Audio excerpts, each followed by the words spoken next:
প্রশ্ন আমার নিরঞ্জন বাবুর কাছেও কি মনে হয় যে সত্যি এখনো সেই জায়গাতে আমরা পৌঁছতে পারলাম না? আমাদের দেশে রাজনীতির কারিগররা সেই জায়গা থেকে আমাদেরকে দূরে রেখে দিচ্ছে এখনো পর্যন্ত। হ্যাঁ, কারণ বলতে গেলে সেটা বলতে হয় যে আমাদের দেশ একটা গণতন্ত্র, আমাদের দেশে গণতন্ত্র আছে, বাট টু বি অনেস্ট সেটা না ম্যাচিওর্ড গণতন্ত্র নয়। কারণ যেভাবে আমাদের ভোট হয়, যেভাবে আমাদের সরকার গঠন হয় এবং যারা ভোট দেয় তারা যখন ভোটটা দেয় সেই সময় তারা তাদের নিজস্ব ক্ষুদ্র স্বার্থগুলো দেখেই ভোটটা দেয় এবং সেটার উপর বেস করে আমাদের একটা গভর্নমেন্ট ফর্ম করে এবং সেই ক্ষুদ্র স্বার্থগুলো দেখতে গিয়ে কিন্তু আমাদের সাধারণ জনগণ, সেখানে আমিও হতে পারি বা অনেকেই আছে, তারা যে একটা বৃহত্তর স্বার্থ, দেশের যে বৃহত্তর স্বার্থ সেই জিনিসগুলো নেগলেক্ট করে যায়। এবং যে রাজনৈতিক কথাটা এলো, এবং রাজনৈতিক নেতারা তো আর বাইরে থেকে আসে না, আকাশ থেকে টপকায় না, তারা আমাদের মধ্যে থেকেই আসে এবং সুতরাং তারাও তাদের যে ক্ষুদ্র স্বার্থ সেই ক্ষুদ্র স্বার্থটাকে দেশের আগে রাখে। এবং এই ডিসকাশন যদি আমরা করতে যাই না, যে আমরা যদি রুট কজ খুঁজতে যাই তাহলে অনেক কিছু চলে আসবে। তো ইটস বেটার, আমরা 25 বছর পার হয়ে এসেছি কার্গিলের দিক থেকে, 25 বছর পার হয়েছি, এরপর আমরা একটা গণতন্ত্র, একটা শক্তিশালী গণতন্ত্র হিসেবে আমরা অলরেডি মানে পুরো বিশ্বে অলরেডি আমরা স্বীকৃত।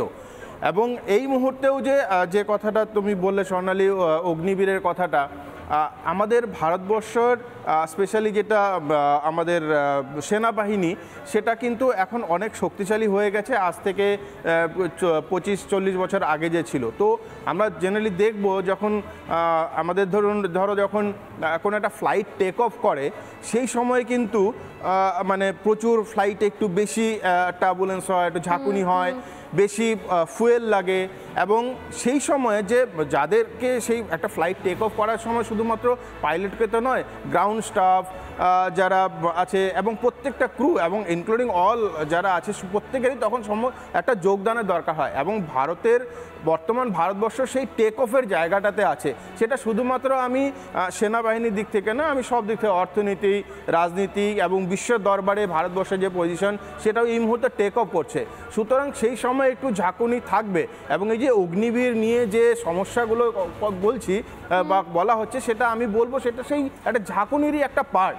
কিন্তু আজ থেকে আমাদের যে বর্তমানে যে দেশকে স্বাবলম্বী হতে গেলে, তরুণ যুবকদের সেখানে আসতে গেলে এই ধরনের ঝাঁকুনি একটা থাকবে, মানে অগ্নিবীর নিয়ে বিতর্ক হবে, এটা বোধহয় কোথাও আপনারা প্রত্যাশা, মানে এটা নিয়ে মানে অবাক হওয়ার বা পিছিয়ে যাওয়ার কোনো জায়গা নেই বা থেমে যাওয়ার কোনো জায়গা নেই। অবশ্যই। আর অগ্নিবীর ব্যাপারটা তো আজকে নতুন নয়, আজ থেকে 1970 দশকে অগ্নিবীর ব্যাপারটা ছিল এবং সেটা যে স্কিমটা নন কমিশনদের জন্য যেটা অগ্নিবীর হয়, সেই স্কিমটা কিন্তু অলরেডি শর্ট সার্ভিস কমিশন হিসেবে কমিশন অফিসারদের ক্ষেত্রে আছেই এবং সেটা মানে 5 বছরের সার্ভিস, 7 বছরের সার্ভিস করে সেটা আছেই। ফলে অগ্নিবীর নিয়ে এই মুহূর্তে অগ্নিবীরও ডিক্লেয়ার হয়ে গেছে, আজ বছর 2 হয়ে গেল এবং কমপ্লিটলি সাকসেস। এবং অগ্নিবীরের থেকে কিছুদিন আগে একজন শহীদ আমরা পেয়েছি, যে অগ্নিবীরের মধ্যে থেকে একজন শহীদ হয়েছেন, I just forgot the name. তো অগ্নিবীরটা এখন আর মনে হয় না এটা নিয়ে আর বিতর্কের জায়গা আছে। হ্যাঁ, তুমি যেটা শুরু করলে যে কথাটা দিয়ে, যে পলিটিক্যাল দিক থেকে আমাদের ভারতবর্ষের যে সেনাবাহিনীকে সেভাবে ব্যাকআপ করা হয় না, সেটাও ছিল। কিন্তু আমরা গত 1 দশক থেকে দেখেছি যে সেটা ডিফেন্স বাজেটের ক্ষেত্রেই হোক বা ডিফেন্সের জন্য বিভিন্ন ইকুইপমেন্ট আনার ক্ষেত্রেই হোক, প্রত্যেকটা দিক থেকেই আমরা কিন্তু এই মুহূর্তে আমরা বলতে পারি যে আমরা অনেকটাই এগিয়ে আছি এবং পলিটিক্যাল সাপোর্ট পেয়ে গেছি। হ্যাঁ, অবশ্যই একটা পার্টিকুলার কিছু লোক আছে, পার্টিকুলার কিছু দল আছে যারা সবসময় ভারতীয় সেনাবাহিনীকে ডিফেম করার চেষ্টা করে এবং সেটাই আমাদের এই গণতন্ত্রের মানে কি বলবো, গণতন্ত্রের প্রস কনসের মধ্যে এই ব্যাপারটা আসে যে মানে আমাদের অনেকেই বলে যে আমাদের গণতন্ত্র নাকি খতরে মে, বাট যারাই বলে যে গণতন্ত্র খতরে মে, যারা দিন দিন আমাদের সেনাবাহিনীকে ডিফেম করে, তারা কিন্তু রাস্তায় খোলা ঘুরে বেড়াচ্ছে, তাদেরকে কেউ কিছু বলছে না। তো সেটাও কিন্তু আমাদের একটা গণতন্ত্রের মাহাত্ম্য। তো আমি এভাবে এটুকুই বলতে চাই যে আমাদের সেনাবাহিনী বর্তমানে একদম রাইট কোর্সে যাচ্ছে এবং one of the elite force যেটা ওয়ার্ল্ডে, এবং শুধুমাত্র মানে সেনাবাহিনী বলতে আমি কিন্তু এয়ারফোর্স, নেভি এবং আর্মি, আমি তিনটে সেনাকেই বলছি। হ্যাঁ, কারণ আমাদের কার্গিলে বহু আলোচিত আর্মিকে নিয়েই হয়, যেটা আমাদের স্থলবাহিনীকে নিয়ে হয়, কিন্তু তাতে কিন্তু আমাদের এয়ারফোর্সের, আমাদের নেভির যেটা এয়ারফোর্সে যেটা অপারেশন সফেদ সাগর ছিল, এবং আমাদের নেভি থেকে যেহেতু আমি নেভি, সুতরাং আমি বলবো যে অপারেশন তলোয়ার যেটা ছিল, এইগুলো কিন্তু সুতরাং প্রতিটা সেক্টরে এবং শুধুমাত্র সেনাবাহিনী নয়, এবং যারা প্যারামিলিটারি আছে তারাও কিন্তু তাদের যোগদান যথেষ্ট ভালো। এবং ধীরে ধীরে আমি বলবো আজ থেকে হয়তো মানে 10-15 বছর আগে যেরকমভাবে আমাদের সেনাবাহিনীকে ডিফেম করা হতো, আজকে কিন্তু কোনো রাস্তায় দাঁড়িয়ে কেউ যদি আমাদের সেনাবাহিনীকে ডিফেম করে, আমাদের সাধারণ জনগণই কিন্তু তার প্রোটেস্ট করে। এটা কিন্তু এই যে পরিবর্তনটা কিন্তু এসছে সোনালি, এটা কিন্তু তুমি দেখবে। একদমই তাই। আমি বাকি দুজনের কাছেও আসবো, তবে তার আগে আমি বলছিলাম ছোট ছোট করে গল্পগুলো কোথাও জানার বোঝার দরকার। ভারত মায়ের আরেক বীর সন্তান ক্যাপ্টেন হানিফউদ্দিন, এখনো যারা এই জায়গা দাঁড়িয়ে দেশে দাঁড়িয়ে অনেক জাত পাত ধর্ম কোটা অনেক কিছু নিয়ে লড়াই করে যাচ্ছেন, তাদের জন্য বোধহয় আরও একবার শোনা দরকার।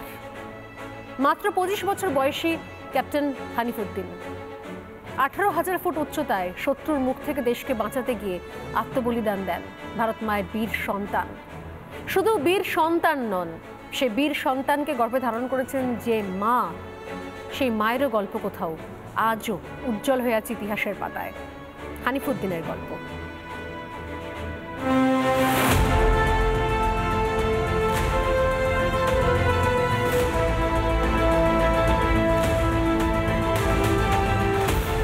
মাত্র 25 বছর বয়স, কার্গিলে তখন পাকিস্তানের হানা।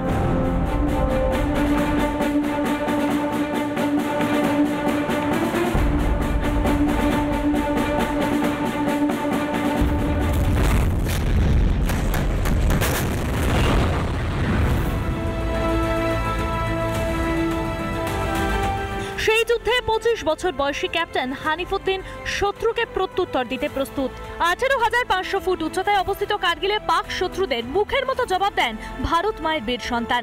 সামনে থেকে নেতৃত্ব দিয়ে ক্যাপ্টেন হানিফ মূল অবস্থান থেকে মাত্র 200 মিটার দূরে পাক সেনার গুলিতে দেশের জন্য নিজের জীবন উৎসর্গ করেন।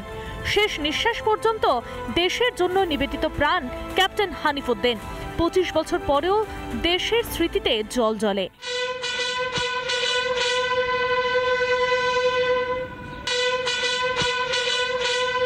রিপাবলিক বাংলা।